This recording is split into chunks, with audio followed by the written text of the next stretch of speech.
Koy. Osoo mucaan muslima ta'e quraana qabdee kakachiifta. Osoo muslima ta'e quraana qabdee kakachiisa.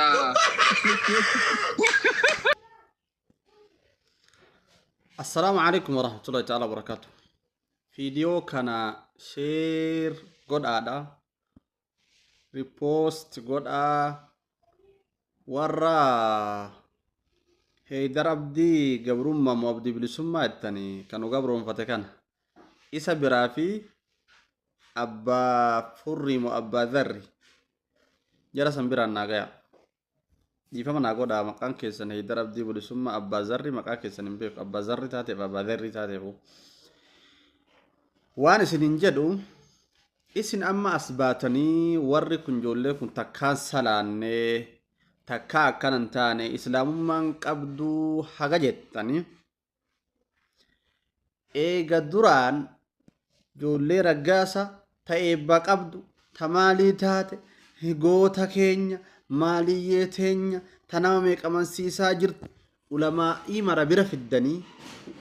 warra waa barsiisu ulamaa waggaa meeqa sadarkaa guddaa qabu warra bira fiddanii ijoollee tanatti taphattanii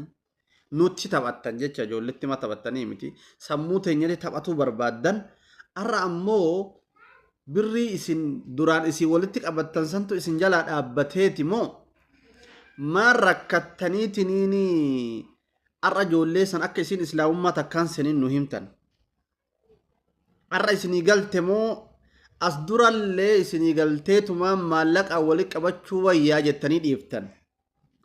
gariin bar warra fuula isiitiin feemase abadarri faanti achi dura namni isa beekun jiru ijoollee tana jala deemee feemase moo arra feemasteen irra quufnaan nutti himtamoo islaamummaa isiitii fi islaamummaa dhabuu isii mee maaf nutti himta arraan tanare arra maa nutti himta maaf barbaachise arra nutti himu maaf si barbaachise kanaaf hin kijibina isinirraan fudhannu nuti akkuma gaafa jalqabaa nu kijibdanii ijoolleen tun nama akkanaati nama islaamummaa jabeessaa jiru nama jaba jettanii nutti himtan ar'allee islaamummaan qabduu nutti yoo himtan akkamitti isinirraa fudhanna mee kijiba keessan kaagana ga'u kana akkamitti fudhanna hin fudhatamaa dubbiin tun hima fudhatamaan je osoo namni ijoollee tanatti duraan hin dhiyaatin isii wajjin eegana hin deemin isii wajjin islaamummaa jedhee masjida kaan hin deemin nutti hime dhugaa jennee fudhatuu dandeenya garuu arra isinirraa fudhannu kijiba keessanii deemadhaan kijiba keessan qeebaluu dhiifnee jirra isinii ijoolleen tun humaan hin goone takka waan takkan hin goone isinii kayoo